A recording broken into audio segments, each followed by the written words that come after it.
Hello and welcome back to English Audio Class. I am Professor Venkata Ramu.B.R, Associate Professor of English. In today's episode, I will be taking you through a very important and high-scoring concept in English grammar, refutation. Whether you are preparing for exams or wanting to improve your communication in real life, learning how to write a proper refutation can make a big difference. So let us dive in and explore some easy tips and tricks to master it. Refutation, what it is and why it matters. To begin with, let me explain that refutation is a key grammar skill, particularly essential for students in the second semester undergraduate programs of Bengaluru North University. In fact, questions based on refutation usually carry 4 marks in exams. So, learning this technique not only improves writing skills but also helps in boosting your score quite easily. Next, let me explain the concept in simple terms. Essentially, refutation means disagreeing with a given statement and explaining why it is wrong, weak, or incomplete. It is like saying, I disagree, and here is why, but in a polite and logical manner, rather than just rejecting an idea. One must back up their counter argument with reasons and examples. This skill is commonly used in debates, essays, and even in everyday conversations. Thus, refutation is part of argumentative writing, where the goal is to prove that your perspective is stronger or more convincing than the opposing one. Moving ahead, to define it in academic terms, refutation, also known as rebuttal or deconstruction, is a strategy used to challenge another person's viewpoint. It helps in presenting one's argument logically, highlighting the weaknesses in the other side's claim, especially in debates or essays. It plays a crucial role in showing clarity of thought and depth of reasoning. Importance of learning refutation. Then let's move on to explain the benefits of learning this skill. First, it directly helps students tackle grammar questions in exams. Second, it sharpens critical thinking and analytical skills. Third, it boosts both written and spoken communication. Also, it encourages individuals to consider both sides of a topic before forming an opinion. Finally, it nurtures the art of disagreeing respectfully without being emotional or offensive. Let me highlight several areas where refutation skills prove useful. Writing answers in English grammar exams, participating in group discussions or debates, composing essays or position papers, engaging in respectful real life conversations. So, it's clear that refutation is not just a classroom concept, it's a valuable life skill. How refutation works? The three key steps.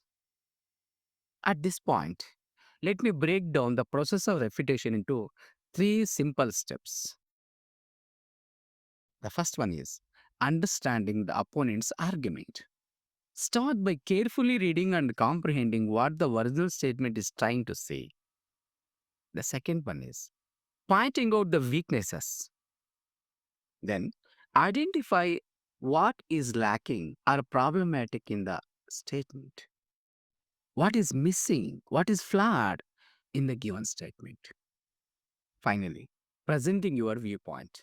Offer your own counterpoint or counter argument with solid reasons or relatable examples. For instance, consider this statement: online education is better than traditional classroom learning.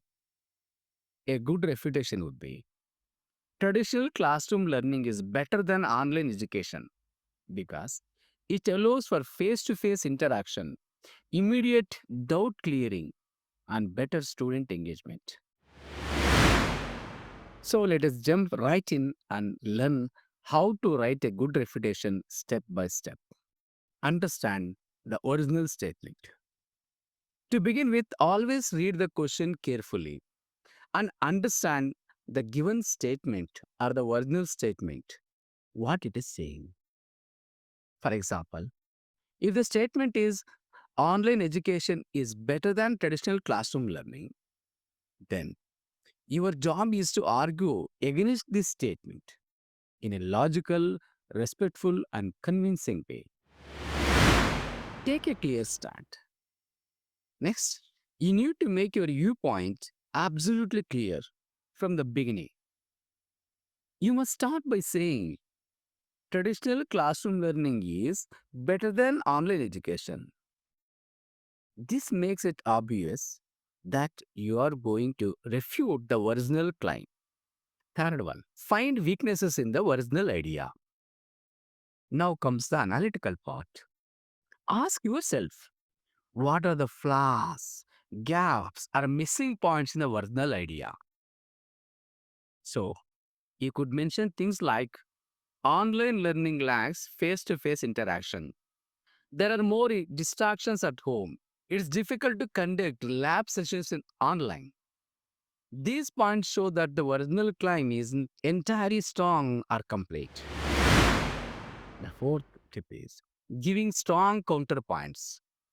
After pointing out weaknesses, you should support your viewpoint with strong reasons. Even if online education has some benefits, you need to explain why traditional learning is better overall. Use logic, real world observations, or examples to show that your viewpoint make more practical sense. Use real world examples. To make your argument more believable, it helps to add simple real life examples. Let us say, in a classroom, students can ask doubts immediately, engage in group discussions, and stay motivated. But online classes often face network issues and students get distracted. Now, here is another example. If someone says, social media has made knowledge available to all, don't respond sarcastically with something like, you must be from WhatsApp University. Instead, you could say, social media spreads knowledge quickly. It also allows the spread of fake news and misinformation. So we should be careful when depending on such platforms. This is a polite, balanced, and effective way to refute a statement. Stay focused and brief. While writing your refutation, stick to the point. Avoid vague ideas or going off topic. Remember, a short and well organized paragraph is more effective than a long and confusing one. Use persuasive language. Be confident and assertive. For example, while online learning has its place, it cannot replace the benefits of classroom teaching. Phrases like these strengthen your argument and leave a lasting impression. Maintain a respectful tone. One thing to always remember, you are refuting the idea, not the person. So be polite. When you disagree, show respect for the other point of view. Conclude with confidence. Finally, wrap up your paragraph by restating your point with confidence. You can say something like, therefore, although online education has its uses, traditional classroom learning is more effective and reliable for students. This ending reinforces your argument and gives it a strong finish. Now, if you are wondering how to begin your sentences, here are a few helpful starters. Why?